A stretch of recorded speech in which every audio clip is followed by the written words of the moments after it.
السلام علیکم ناظرین آج کے پہلے ایلیمنیٹر میں راجستھان رائل اور سن رائزرز حیدرآباد کے میچ کے دوران ایک ایسا منظر دیکھنے کو ملا جس نے ہر کرکٹ فین کا دل جیت لیا۔ ناظرین اس سے پہلے کہ آپ کو باقی کی ڈیٹیل کے بارے میں بتائیں، پلیز آپ سے ریکویسٹ ہے کہ چینل کو سبسکرائب کر لیں اور بیل آئیکن کو ہٹ کر لیں تاکہ آپ کو ہماری آنے والی ویڈیوز ملتی رہیں۔ تو ناظرین سن رائزرز حیدرآباد اور راجستھان رائل کے درمیان ہونے والے زبردست مقابلے میں نوجوان سٹار ویبھو سوریہ ونشی نے صرف 29 گیندوں پر دھواندار 97 رنز بنا ڈالے۔ ویبھو سوریہ ونشی نے میدان کے چاروں طرف ایسے شاٹس کھیلے کہ ہر کوئی حیران رہ گیا۔ چھکوں اور چوکوں کی بارش نے میچ کو مکمل طور پر ہائی وولٹیج بنا دیا، لیکن قسمت نے ساتھ نہ دیا اور وہ صرف 3 رنز کی کمی سے اپنی سینچری مکمل نہ کر سکے۔ جب وہ آؤٹ ہو کر واپس پویلین جا رہے تھے ان کے چہرے پر واضح مایوسی نظر آ رہی تھی، کیونکہ ایک تاریخی سینچری ان کے ہاتھ سے نکل گئی تھی۔ لیکن اس وقت ایک ایسا لمحہ پیش آیا جس نے سوشل میڈیا پر سب کے دل جیت لیے۔ میچ ختم ہونے کے بعد سن رائزرز حیدرآباد کے مالک کاویہ مارن نے خود کو آ کر ویبھو سوریہ ونشی کی حوصلہ افزائی کی۔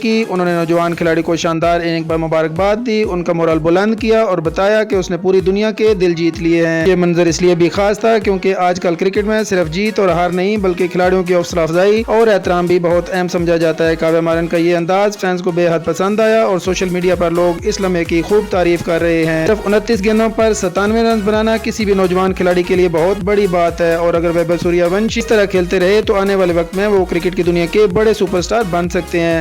آپ کو ویبھو سوریہ ونشی کی یہ اننگ کیسی لگی اور کیا وہ ایسی سینچری مکمل کر سکتے تھے؟